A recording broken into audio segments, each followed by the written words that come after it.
Wow, salut Internet. Alors, t'as kiffé?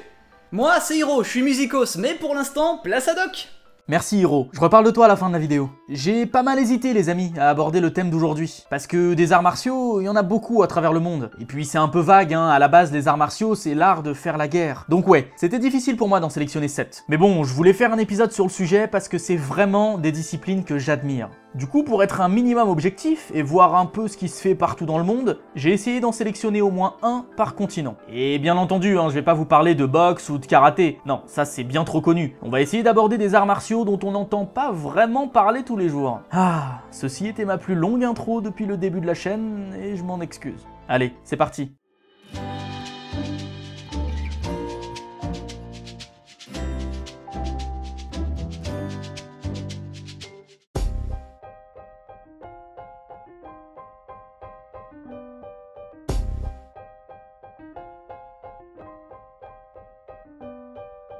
Bon, on commence avec le seul européen du classement, un art martial géorgien. Ouais, qui vient de Géorgie quoi. Mais si, la Géorgie, ce petit pays du Caucase. Mais si, le Caucase, cette espèce de chaîne de montagnes au nord-est de la Turquie, et qui est censée symboliser la séparation entre Europe et Asie. Bon, bref. Donc le Hridoli est un art martial très vieux. Il est longtemps resté dans l'oubli d'ailleurs. C'est que depuis les années 80 qu'on le remet un peu à la mode en Géorgie. Hridoli en géorgien, ça veut dire le savoir de battre un ennemi plus fort que toi. D'ailleurs, petit aparté, j'avais aucune idée de à quoi ressemble la langue géorgienne. Je vous montre un petit extrait. Vous allez voir, c'est plutôt bizarre. პროფესიის შერჩევასა და ეფექტურ დასაქმებაში ქუთაისლებს ამიერიდან პროფესიული კოლეჯების საინფორმაციო ცენტრი დაეხმარება, რომელიც Bref, le Hridoli il est divisé en 5 catégories, en 5 types de combats. Il y a Hardiorda, c'est la lutte. Rkena, c'est un mélange de judo et de jujitsu. Krivi, c'est une espèce de boxe. Farikaoba, le combat à l'épée. Et le dernier dont j'ai pas trouvé le nom, c'est l'archerie. Aujourd'hui, cet art martial est le sport de l'armée géorgienne. Ils ont un peu adapté le truc à la sauce self-défense et c'est vachement impressionnant. D'ailleurs, depuis peu, vous savez les fameuses compètes de free fight aux États-Unis, là, le MMA. Le premier géorgien y a fait son entrée avec sa propre version du Hridoli. Sur 9 matchs, il en a gagné 7. Ça m'a l'air efficace comme truc.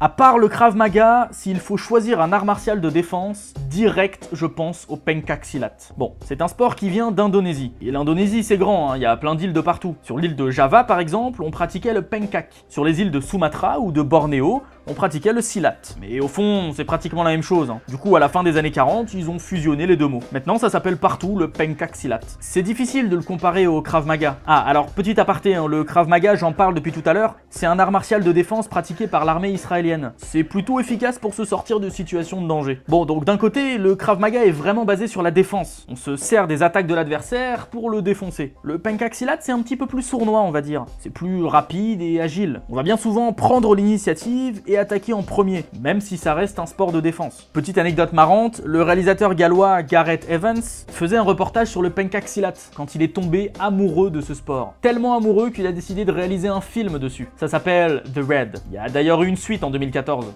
The Red 2. Je vous mets un petit extrait pour que vous puissiez voir à quel point ce sport est dingue. C'est pratiquement toujours la même chose, hein. Tu bloques l'attaque et tu frappes rapidement à des points sensibles pour être efficace en un minimum de coups. En plus, il y a pas mal de clubs en France, hein. Je vais peut-être me laisser tenter perso.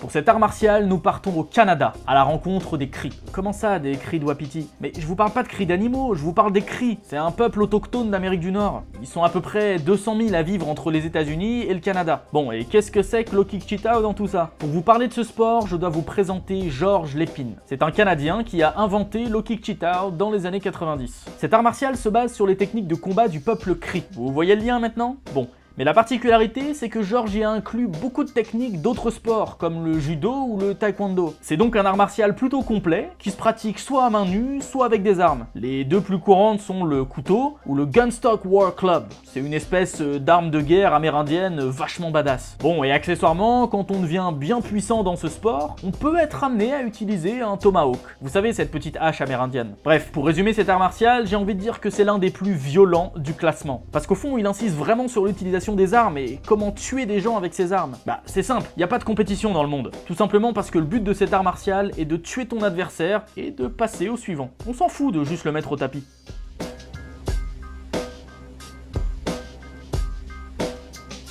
Vous avez déjà entendu dans les films des techniques du genre le coup de poing du tigre ou l'attaque de la sauterelle? Eh ben le bando, c'est un peu ça le délire. Le bando, ça vient de Birmanie. Et encore une fois, comme le pencaxilat, c'est un art de défense. Et vous l'aurez compris, c'est principalement basé sur les mouvements de certains animaux. On y retrouve le cobra, le sanglier, le tigre ou encore l'aigle. Pour la pratique, c'est assez simple. Tout est dans la contre-attaque. Il y a vraiment pas beaucoup d'attaques basées uniquement sur la force physique. Il est plutôt question de mettre un minimum de coups, mais aux meilleurs endroits. Bah ouais, un coup de poing dans la carotide, c'est pas le même résultat qu'un coup de poing dans les abdos. Bref, c'est furtif, rapide et efficace. Moi, je suis fan.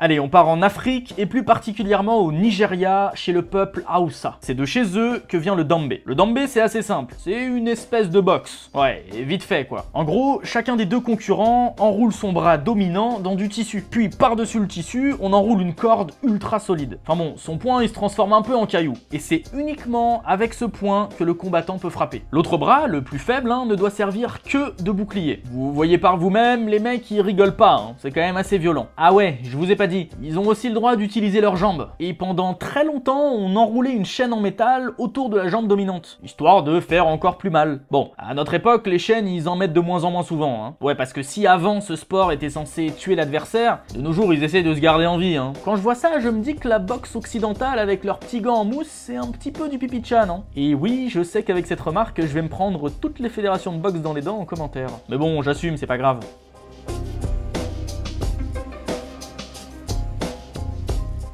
Bon, on a fait l'Europe, l'Amérique, l'Asie et l'Afrique. Je pense qu'il est temps d'aller se balader en Océanie. Vous vous doutez bien qu'avec toutes ces îles et toutes ces cultures différentes, il existe pas mal d'arts martiaux méconnus et pour le moins originaux. Et pour le coup, on part à Hawaï pour parler d'un vieil art martial, le Kapu Kuialua. C'est simple, Kuialua signifie 2 coups. Ouais, en 2 coups, t'es censé défoncer ton adversaire. Et encore une fois, c'est pas un art martial de compétition, c'est vraiment un truc pour tuer à la base. Du coup, ils utilisent pas mal d'armes locales, comme ce Leio Mano, parsemé de belles dents de requin bien tranchantes. Cet art martial est principalement basé sur l'attaque foudroyante. On parle pas forcément de vitesse, mais d'efficacité. Attaque sur les points vitaux, technique de projection, clé articulaire ou directement cassage d'os. Ah, au moins c'est radical, on cherche pas midi à 14h. Tu m'attaques, je te pète le bras, point. Et en général, vu le gabarit des mecs de cette région-là du monde, ça devait être assez dévastateur. Bon, rassurez-vous, ça a quand même vachement évolué. Ok, on t'apprend encore à péter des os, mais c'est quand même beaucoup plus cool maintenant.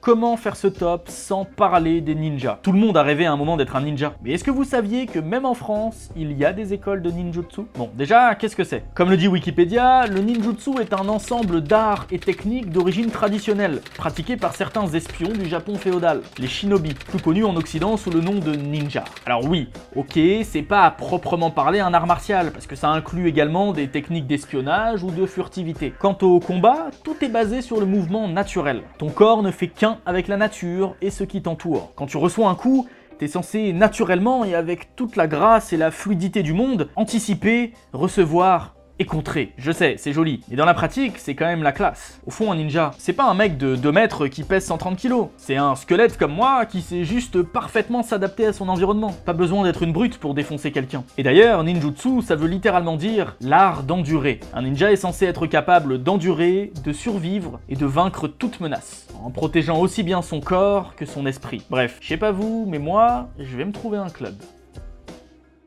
Voilà, c'est déjà la fin de la vidéo. Au final, j'ai vraiment dû choisir parmi des centaines d'arts martiaux. Je pensais pas en commençant ces recherches qu'il y en avait autant sur la planète. Et du coup, je suis bien tenté un jour de faire un épisode 2, moi. En attendant, je vous invite à aller voir la chaîne de Hiro, le musicien qui a fait l'intro d'aujourd'hui. Vous l'avez peut-être déjà vu sur la chaîne de Top 10, mais c'est normal. Il fait vraiment du bon boulot, alors n'hésitez surtout pas à aller jeter un coup d'œil à son taf. Quant à nous, vous le savez maintenant, partagez la vidéo sur votre mur Facebook, venez me rejoindre sur les réseaux sociaux et n'hésitez pas à regarder d'autres vidéos. On commence à en avoir un paquet. Ah ouais, et oubliez surtout pas de tabasser un peu ce pouce bleu là qui est si méchant avec moi. Moi je vous dis à très vite pour une nouvelle vidéo. Salut Internet.